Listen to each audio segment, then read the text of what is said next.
உலகின் முதல் நோபல் விருது விழா நிகழ்ந்த தினம் இன்று. ஆல்ஃபிரட் நோபல் ஸ்வீடன் நாட்டை சேர்ந்த ஒரு கெமிஸ்ட்.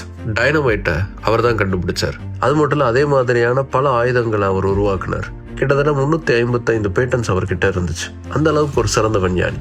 90க்கும் மேற்பட்ட ஆயுதங்களை உருவாக்கக்கூடிய ஃபேக்டரிகள் அவருக்கு இருந்துச்சு. அந்த அளவுக்கு அவர் மிக சிறந்த பிஸ்னஸ்மேன். ஆனால் அது எல்லாமே ஒரு சம்பவத்துக்கு அப்புறமா மாறிச்சுன்னு சொல்லுவாங்க.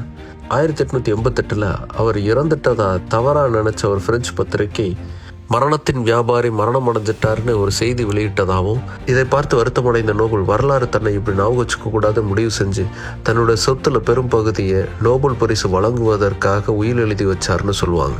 அதன் அடிப்படையில் மனிதகுல மேம்பாட்டிற்காக இயற்பியல், வேதியியல் மாதிரியான துறைகளில் சிறந்து செயல்பட்ட அறிஞர்களுக்கு நோபல் பரிசு விருது வழங்குறதுங்கிறது முடிவு செய்யப்பட்டுச்சு. அதன் தொடர்ச்சி ஆல்ஃபிரட் நோபல் இறந்த பின்பு 5 வருடங்கள் கழித்து 1901 டிசம்பர் மாதம் 10 முதல் நோபல் பரிசு விருது வழங்கும் விழா நடத்தப்பட்டுச்சு. ஸ்வீடனில் வைத்து சிறப்பாக நடந்த அந்த விழாவில் பிசிக்ஸ், கெமிஸ்ட்ரி, மெடிசன், லிட்ரேச்சர் துறைகளில் சிறந்து செயல்பட்டவங்களுக்கு விருதுகள் வழங்கப்பட்டுச்சு.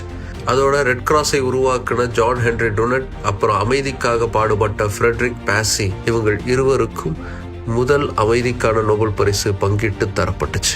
உலகின் தலை சிறந்த விருதுகளில் நோபல் பரிசு முக்கியமான ஒன்று.